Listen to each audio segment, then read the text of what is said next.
1절에서 13절까지입니다. 함께 찾으신 줄 알고 교독하겠습니다. 여호와께서 시내산에서 모세와 말씀하실 때에 아론과 모세가 낳은 자는 이러하니라. 아론의 아들들의 이름은 이러하니 장자는 나답이요 다음은 아비후요와 엘르아살과 이다말이니 이는 아론의 아들들의 이름이며 그들은 기름 부음을 받고 거룩하게 구별되어 제사장 직분을 위임받은 제사장들이라. 나답과 아비후는 시내 광야에서 여호와 앞에 다른 불을 들이다가 여호와 앞에서 죽어 자식이 없었으며 엘르아살과 이다말이 그의 아버지 아론 앞에서 제사장의 직분을 행하였더라. 여호와께서 또 모세에게 말씀하여 이르시되 레위 지파는 나아가 제사장 아론 앞에 서서 그에게 시종하게 하라. 그들이 회막 앞에서 아론의 직무와 온 회중의 직무를 위하여 회막에서 심우하되 곧 회막의 모든 기구를 맡아 지키며 이스라엘 자손의 직무를 위하여 성막에서 심우할지니 너는 레위인을 아론과 그의 아들들에게 맡기라. 그들은 이스라엘 자손 중에서 아론에게 온전히 맡겨진 자들이니라. 너는 아론과 그의 아들들을 세워 제사장 직무를 행하게 하라. 외인이 가까이 하면 죽임을 당할 것이니라. 여호와께서 모세에게 말씀하여 이르시되 보라, 내가 이스라엘 자손 중에서 레위인을 택하여 이스라엘 자손 중에 태를 열어 태어난 모든 마디를 배신하게 하였은즉 레위인은 내 것이라. 처음 태어난 자는 다 내 것임은 내가 애굽 땅에서 그 처음 태어난 자를 다 죽이던 날에 이스라엘의 처음 태어난 자는 사람이나 짐승을 다 거룩하게 구별하였음이니 그들은 내 것이 될 것임이라. 나는 여호와이니라. 아멘. 아멘. 아멘. 민수기 1장과 2장은 이스라엘 자손 중에서 군사로 쓰임받을 수 있는 사람들을 계수하고 있습니다. 그러나 이 민수기의 관심은 자세히 보면 레위인에게 관심을 가지고 있다는 것을 볼 수가 있죠. 성막을 관리하고 또 성막을 이동했던 그 레위인에게 계속 관심을 가지고 있다는 것을 우리가 알 수 있었습니다. 오늘 읽은 민수기 3장은 본격적으로 모세와 아론과 제사장 그리고 레위인들의 이야기를 시작합니다. 레위인들은 성막 주위를 둘러서 성막에 가장 가까이에 진을 치고 성막에서 섬기고 백성들이 제사를 드리는 모든 과정을 돕는 일을 했었습니다. 그 성막을 우리는 미슈칸이라고 그러죠. 미슈칸 하나님의 임재, 하나님이 거하시는 곳이라는 뜻입니다. 미슈칸인데 미슈칸은 우리가 이 성막을 자세히 공부를 해보면 이것은 하나님이 거하시는 하늘의 보좌를 땅에 옮겨놓은 곳입니다. 그러니까 하나님의 임재, 하나님께서 임하신 곳, 그것이 성막이죠. 그곳에서 하나님의 음성을 듣고 그곳에서 하나님의 판결, 하나님의 이 법정이죠. 하나님의 판결을 받고 그곳에서 하나님의 용서와 하나님의 사랑이 흘러나왔습니다. 그러니까 이스라엘 백성들이 하나님의 구별함을 받아서 그들이 광야로 들어가서 그들이 정말로 마주한 것은 거룩하신 하나님이었던 거예요. 광야지만은 거룩하신 하나님이 임했다. 이것이 그들에게는 가장 소중한 경험이었고 그것이 잊을 수 없는, 그러니까 다른 어떠한 민족이 그럴 수가 있겠습니까? 그래서 성막이 그들 가운데 있었다는 것은 그들의 인생이 하나님의 통치와 하나님의 다스림 가운데 있었다라는 것을 말할 수가 있는 거죠. 이 성막은 하나님이 임하시는 곳인데 이 성막은 출애굽기 19장이 굉장히 중요한 성경인 거예요. 하나님의 임재인 임재의 산, 거기 시내산이 하나님의 임재의 산입니다. 시내산 자체를 통째로 옮겨놓은 게 바로 모바일 형태로 옮겨놓은 게 성막인 거예요. 그 모세가 올라가지 않습니까? 시내산 꼭대기에서 율법도 받고 하나님하고 깊은 대화를 나누는데 그게 어딘가 그 구름을 뚫고 지나간 그 우위가 바로 그것이 지성소입니다. 지성소를 올라가서 지성소. 그러니까 이 성막이 그대로 이 시내산의 형태를 그대로 모바일 형태로 만들어 놓은 것이 성막이다. 이해를 그렇게 하시면 되겠습니다. 그 제사장은 성막에서 제의적 업무를 보는 사람들인데 히브리어로 코헨이라고 그러죠. 코헨. 이 복수로는 코하님. 이 코헨은 어떤 사람이냐? 하늘과 땅을 연결하는 중보자라는 의미가 있습니다. 이 코헨이 무엇 하는 사람인지 보려면 출애굽기 19장에 이스라엘 자손과 여호와 하나님의 시내산 언약을 살펴보면 잘 알 수가 있습니다. 출애굽기 19장에서 하나님은 이스라엘과 시내산에서 언약을 맺습니다. 우리는 그것을 시내산 언약이라고 그러죠. 이스라엘 자손은 시내산에서 영적 신분이 완전히 바뀝니다. 하나님은 애굽의 노예로 종살이 하던 이스라엘 자손을 구원해내시고 그리고 마침내 시내산에 데리고 와서 그들을 여호와 하나님의 아내로 취하시는 것이죠. 그래서 그들을 이 시내산 언약은 결혼이나 마찬가지입니다. 결혼. 하나님과 이스라엘 자손이 결혼했다. 이게 되는 것이죠.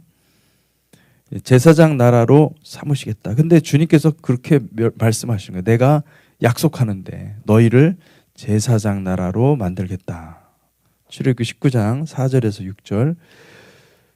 내가 애굽 사람에게 어떻게 행하였음과 내가 어떻게 독수리 날개로 너희를 업어 내게로 인도하였음을 너희가 보았느니라. 세계가 다 내게 속하였나니 너희가 내 말을 잘 듣고 내 언약을 지키면 너희는 모든 민족 중에서 내 소유가 되겠고 너희가 내게 대하여 제사장 나라가 되며 거룩한 백성이 되리라. 너는 내 이 말을 이스라엘 자손에게 전할지니라.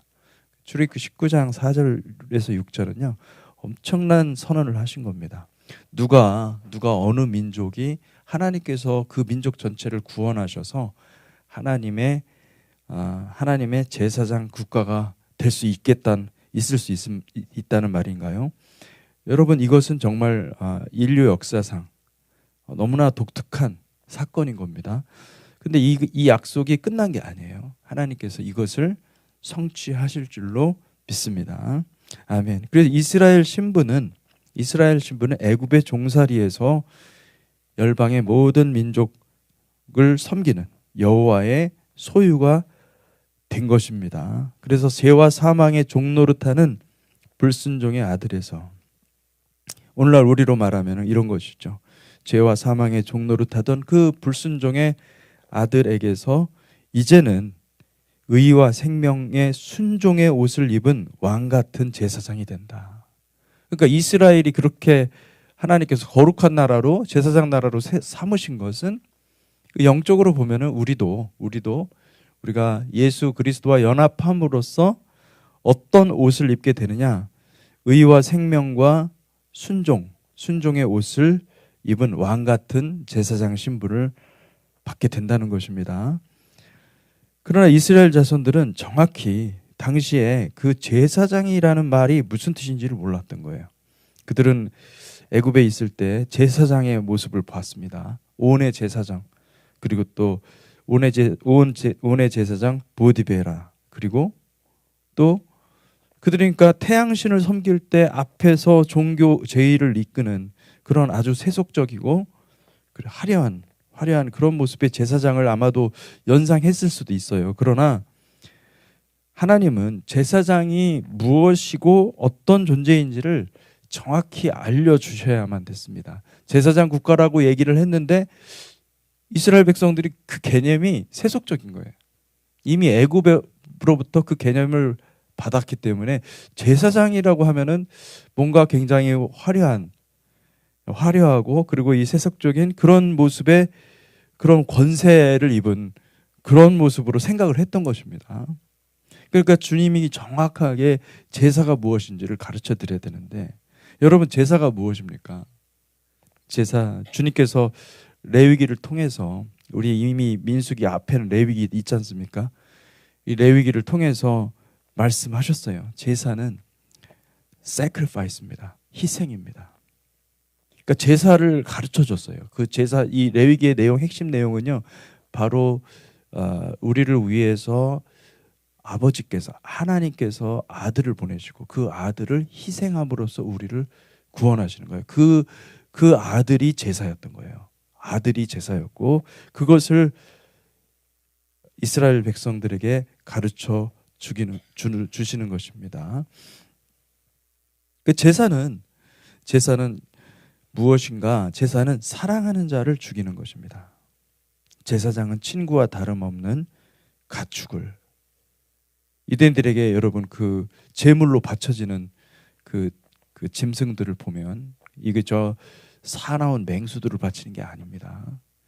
예, 그들이 정말로 사랑하는, 애지중지하는 양과, 그리고 또 그들에게 산업에 있어서는, 이 생업에 있어서는 아주 필수 그 요건인 이 소를 바쳤어요. 소는 굉장히 비싼 거였거든요. 그때 당시 굉장히 가치 있는 건데 소도 바치고. 그래서 이런 것을 보면 이게 제사라는 것은 희생인데, sacrifice인데, 내가 사랑하는 거, 내가 정말로 아끼는 그것을 죽여서 그 피를 주님께 올려드리는 것입니다. 그 제사할 때, 제사를 드릴 때 그 희생되는 그 짐승은 나를 대신해서 죽는 것입니다. 나를 대신해서 죽고, 그리고 그 무죄한 흠이 없고 점 없는 그 제물의 피는 무엇을 상징합니까? 그것은 의를 상징하는 거예요. 죄가 없는, 나를 위해서 죽어서 태웠으니 이제 그 생명만이 아버지께로 가는 것이다. 그렇게 이해를 하고 제사를 드렸던 것이죠. 그 제사는 죄인이, 일단 제사를 드리는 건 누가 드리느냐면은 죄인이 드리는 겁니다. 내가 죄를 지었기 때문에 제사를 드리는 거죠. 그리고 제물을 가지고 가서 도살하고 그거를 우리가 죽이게끔 돼 있습니다. 레위기에 보면은 그걸 가지고 가는 사람이 죽이게끔 돼 있는데, 이제 물론 유대인들은 이게 죽이는 과정이 쉽지 않기 때문에 죽이는 법이 또 따로 있습니다. 도살하는 법이 있어서 제사장들이 다 도와줬다고 그래요. 다 그냥 알아서 그냥 다 죽이게끔 했다는 거죠. 도살하고, 그리고 이제 그렇게 해서 결국은 용서를 받는 과정이다. 이렇게 이해를 할 수가 있죠. 이런 일을 하기 위해서, 이런 일들을, 모든 것들을 이스라엘 자손들에게 알게 하기 위해서 하나님께서는 특별히 레위 지파를 준비시키신 것입니다. 우리가 어제도 살펴봤지만은, 여러분, 레위라는 뜻이 무슨 뜻이죠? 연합하다, 연합. 그러니까 이스라엘 전체가 그 sacrifice, 이 희생을 알아야 되고, 이 희생을 알기 위해서 이거를 다 이 레위 지파를 하나님께서 구별하셔서 이 레위인들을 각 지파마다 다 보내게 해서 그 지파에서 레위인들을 다 먹여 살리고, 그 레위인들은 그것을 또 가르쳐주고 연합할 수 있도록, 예수 그리스도의 십자가로 연합할 수 있도록 그렇게 한 겁니다. 그러니까 여러분, 구약시대는 어떻게 구원받았습니까? 희생제사 속에 예수님이 다 있고, 구약시대 때는 모든 선지자들의 말씀 속에 예수 그리스도의 십자가가 다 녹아 있는 겁니다. 그들은 오실 메시아를 계속 바라보면서 예수를 믿고, 그 어떤 그 희생제사의 구속의 피를 믿고 그들은 구원을 받았다. 우리 이렇게 생각할 수가 있는 것이죠.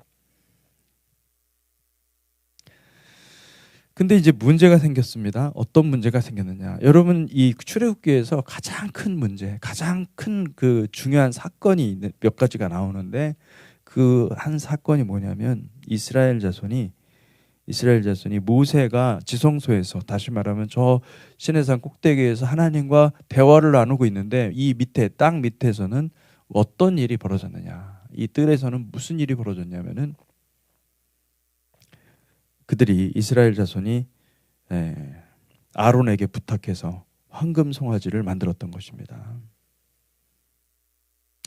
이게 굉장한 사건이었습니다. 이때 사실은 하나님의 법에 따르자면은 모세만 빼놓고 다 죽여야만 되는 것이죠. 예, 집단적인 범죄를 했는데 그 만들어 놓은 황금 송아지를 가지고 여호와라고 했으니 그럼 얼마나 어마어마한 범죄입니까? 그것이 우상숭배거든요. 우상숭배의 본질은 뭐냐면 내가 원하는 것을 신으로 만들어 놓는 겁니다. 내가 원하는 하나님이 있어요. 예, 우리 신앙생활도 얼마든지 그렇게 할 수 있습니다. 하나님 주여 어디로 가시나이까? 주여 어느 길로 내가 가야 되겠습니까? 항상 우리의 삶의 중심이 하나님이 아니라 나에게 있는 거예요. 하나님도 나에게 만족해 줘야 하나님 대우를 해줄 수 있는 것이지 나에게 마음에 안 들면은 하나님께 대해서 실망합니다. 그럼 지금 무엇을 하고 있는 것일까요? 그는 하나님을 섬기는 게 아니고 나를 섬기는 거죠. 내 만족을 섬기는 거고 신앙생활에 내가 있잖아요. 그러면은 여러분 우리는 천국 가는 길이 아니라 나의 만족을 위해서 나를 숭배하는 지옥으로 가는 길로 갈 수밖에 없다는 것을 기억하시기를 바랍니다. 아멘. 그래서 하나님께서 이 출애굽기 32장에 보면은 레위 자손을 명령해서 우상 숭배에 동참했던 사람들을 칼로 죽이라고 명령하죠. 출애굽기 32장 25절에서 29절을 제가 읽어드리겠습니다. 모세가 본즉 백성이 방자하니 이는 아론이 그들을 방자하게 하여 원수에게 조롱거리가 되게 하였습니다. 이에 모세가 진 문에 서서 이르되 누구든지 여호와의 편에 있는 자는 내게로 나오라 하매 레위 자손이 다 모여 그에게로 가는지라. 모세가 그들에게 이르되 이스라엘의 하나님 여호와께서 이렇게 말씀하시기를 너희는 각각 허리에 칼을 차고 진 이 문에서 저 문까지 왕래하며 각 사람이 그 형제를 각 사람이 자기 친구를 각 사람이 자기 이웃을 죽이라 하셨느니라. 레위 자손이 모세의 말대로 행하여 이날에 백성 중에 3,000명 가량이 죽임을 당하니라. 모세가 이르되 각 사람이 자기의 아들과 자기의 형제를 쳤으니 오늘 여호와께 헌신하게 되었느니라. 그가 오늘 너희에게 복을 내리시리라. 제사, sacrifice가 무엇이냐면은 여기 정확히 뭐라고 그러죠? 각 사람이 자기 아들과 자기의 형제를 쳤다. 백성 중에 3,000명 가량이 죽임을 당했고 그 레위인들이 이때 부름을 받은 거예요. 이때 어떻게 레위인들을 선택을 하셨는가? 그것은 많은 사람들이 우상 숭배로 빠질 때 레위 자손은 우상 숭배에 참여하지 않았습니다. 그랬을 수 있는 이유가 있죠. 그게 무슨 이유냐면은 모세와 아론이 누굽니까? 레위 자손이거든요. 그러니까 이 모든 출애굽 과정 가운데서 레위 자손의 역할이 있었던 거예요. 굉장히 그 지파 사람들 사이에 먼저 하나님이 계시를 받으면은 레위인들한테 먼저 말을 하지 않았겠습니까? 그러니까 하나님을 더 많이 알았던 거예요, 레위인은. 그러니까 하나님께서 그 레위인들을 미리 그렇게 준비를 해두시고 이런 결정적인 하나님께 대한 엄청난 반역의 사건이잖아요. 근데 그 사건이 일어날 때 그들은 동참하지 않은 거죠. 그래서 하나님께서 레위 자손을 택하여서 레위인들을 택하여서 그들에게 자기가 사랑하는 아들을 그러니까 레위 자손이 그들이 평상시 내가 미워하는 사람을 죽인 게 아니라 내가 좋아하고 내가 사랑하지만은 우상 숭배에 동참한 그 사람을 죽였던 거예요. 네. 레위인들에게도 레위 자손들에게도 굉장히 얼마나 큰 어려움이었겠습니까? 그러나 하나님의 명령에 그대로 순종해서 칼을 차고 허리에 칼을 차고 진영 전체를 왕래하면서 사랑하는 형제들이 할지라도 우상 숭배 현장에 있던 그 자들을 직접 칼로 죽였습니다. 3,000명이나 죽였다고 하는 것이죠. 하나님은 어떤 사람들을 구별하시고 어떤 사람들을 택하시고 어떤 사람들을 사용하시는가? 그것은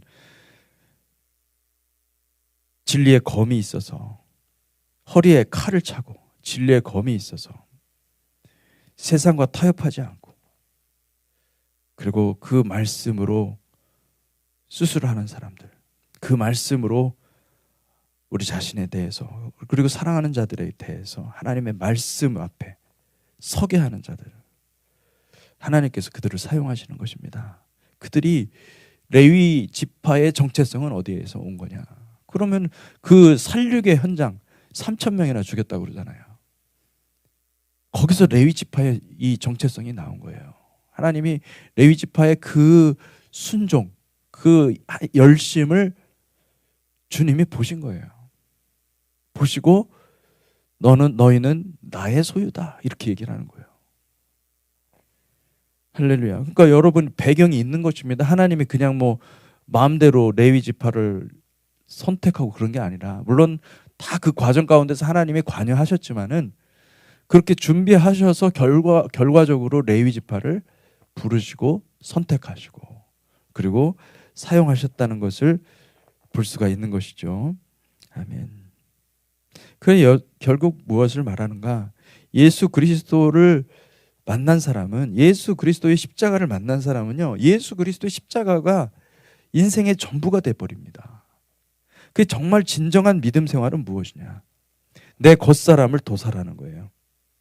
내 겉사람을 도살하고 내가 좋아하는 것들을 다 주님께 칼로 잘라드리는 것입니다. 제가 이제 저희 아내한테도 그런 얘기를 했는데, 제자 훈련을 잘하려면은 sacrifice가 있어야 된다. sacrifice가. 그 sacrifice가 어떠냐에 따라서, 내가 드리는 그 sacrifice가 어떠냐에 따라서 그 주님이 그 중심을 보시거든요. 내 편에서 sacrifice를 하잖아요. 하나님 그걸 기억하신다는 거예요. 예. 여러분 제자 훈련 쉽게 하려고 하지 마세요. 내가 sacrifice가 있어야 돼. 금식도 해야 되고, 내가 좋아하는 걸 끊어야 돼. 하지 말아야 되고, 그것이 깊어져야 돼요. 할렐루야.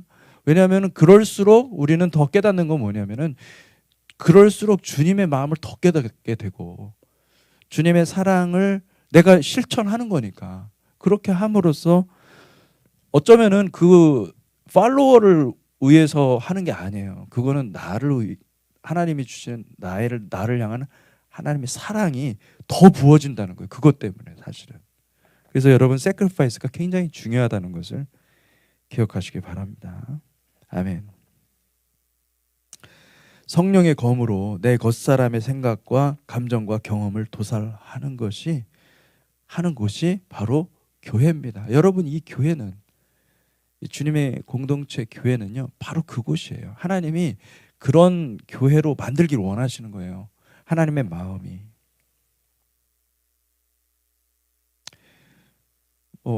거룩한 성전이라고 해서 우리는 눈에 보이는 막 화려한 건물 보고 영광스러운 사역들을 보고 막 하나님께 영광 돌리는 것 같고, 찬양대 뭐 엄청난 그냥 뭐 듣기만 해도, 그 자리만 있기만 해도 하나님의 임재가 충만한 것 같고,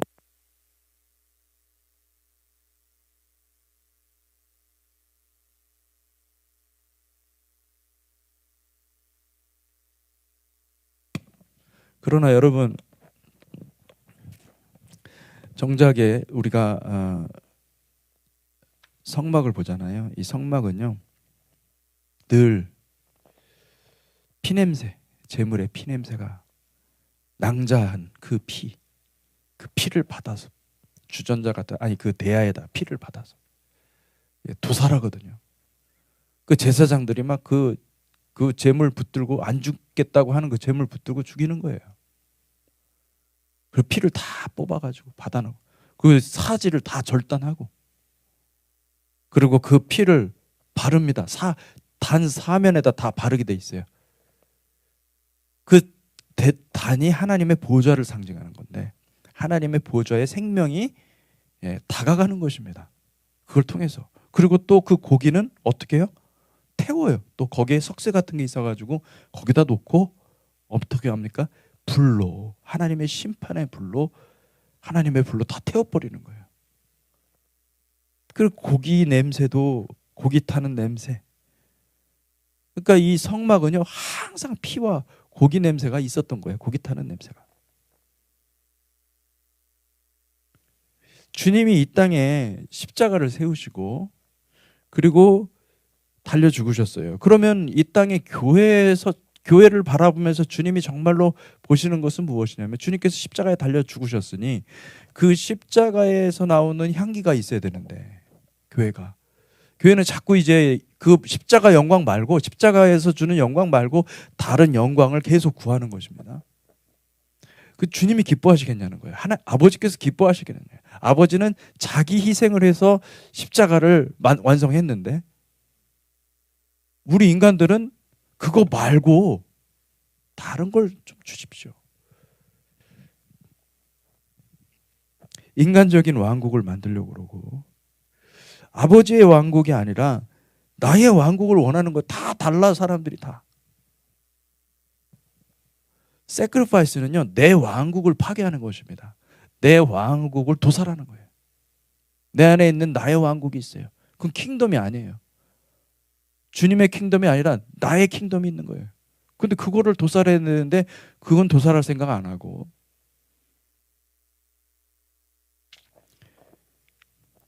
하나님 나라의 복음을 받지 않는 것이죠. 여러분, 천국은 누가 갑니까? 십자가가 가슴에 새겨진 사람들이 가는 곳입니다. 겉사람이 다 제거되고 영원한 생명을 사모하는 자들이 천국을 소유하게 되어 있습니다. 그 말씀 앞에 수술받는 것을 피하지 마시기를 바랍니다. 칼같이 들어오는 말씀을 애써 피하는 사람들이 많아요.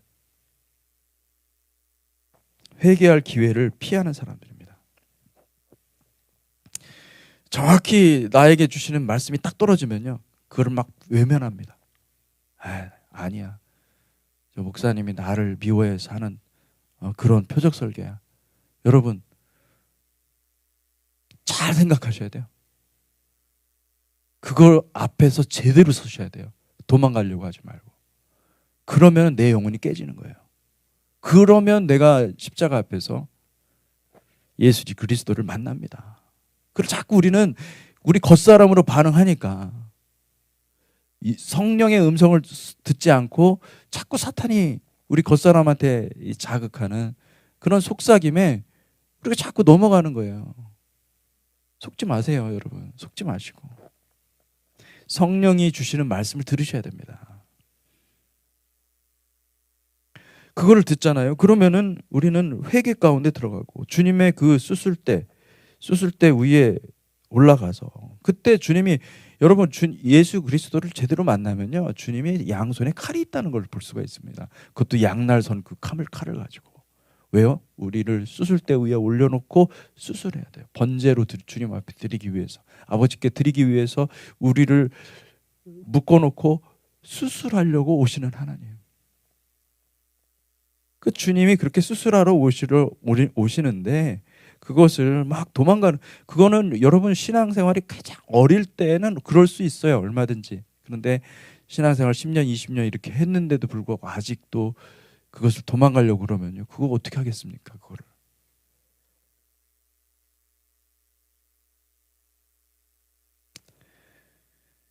여러분, 말씀에 은혜 받는 사람들은요, 그 주님의 수술대를 통과하는 사람들이 은혜를 받는 거지. 그렇지 않으면 자꾸 우리는 이 머릿속에, 내 머리에 만족을 주는 그 음성을 달라고 그러는 거예요. 그게 미혹이거든요. 그거 뭐 만족해봤자 뭐합니까? 자기 교만해지기만 할 뿐이지.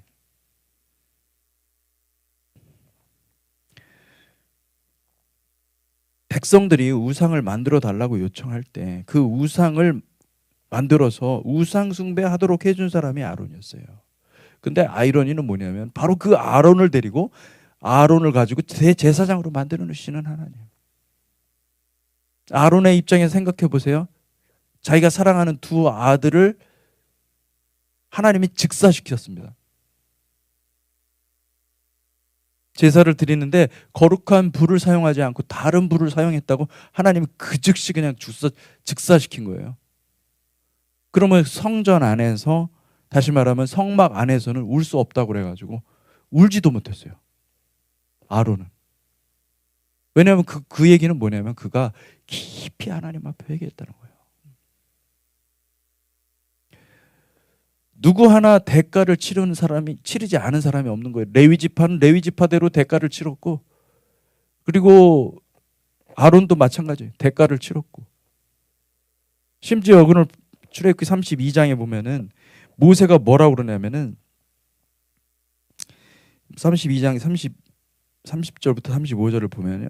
이튿날 모세가 백성에게 이르되 너희가 큰 죄를 범하였도다. 내가 이제 여호와께로 올라가노니 혹 너희를 위하여 속죄가 될까 하노라 하고, 모세가 여호와께로 다시 나아가 여짜오되 슬프도소이다. 이 백성이 자기를 위하여 금신을 만들었사오니 큰 죄를 범하였나이다. 그러나 이제 그들의 죄를 사하시옵소서. 그렇지 아니하시오면 원하건대 주께서 기록하신 책에서 내 이름을 지워버려 주옵소서. 이게 모세가 드렸던 기도입니다. 이게 무슨 말이냐면은, 주님, 나는 생명책에서 나를 제거해 주시고 난 지옥 가도 좋으니까 이 범죄한 사람들을 구원해 주십시오. 이렇게 기도를 한 겁니다. 모세가. 그러자 이제 33절에 보니까 여호와께서 모세에게 이르시되 누구든지 내게 범죄하면 내가 내 책에서 그를 지워버리리라. 이제 가서 내가 내게 말한 곳으로 백성을 인도하라.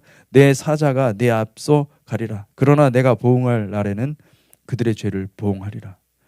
여호와께서 백성을 치시니 이는 그들이 아론이 만든 바 그 송아지를 만들었습니다.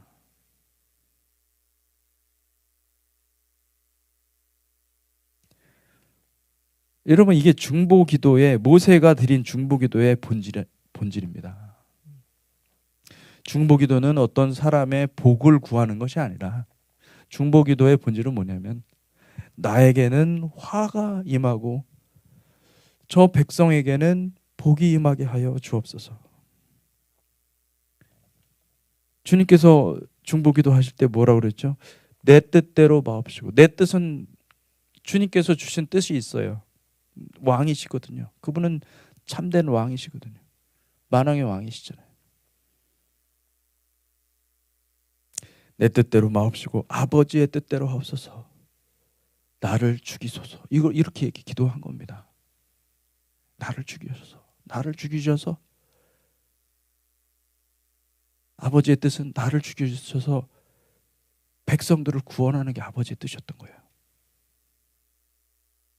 그 뜻을 위해서 내가 여기 왔으니 나를 죽이시고 많은 백성들을 구원하십시오. 여러분, 레위 지파를 왜 사용하고 그리고 모세와 아론을 왜 사용하는지를 여러분들이 아셔야 됩니다. 그걸 알면 그 속에 이미 예수의 십자가가 다 있고, 하나님은 항상 일정하신 거예요.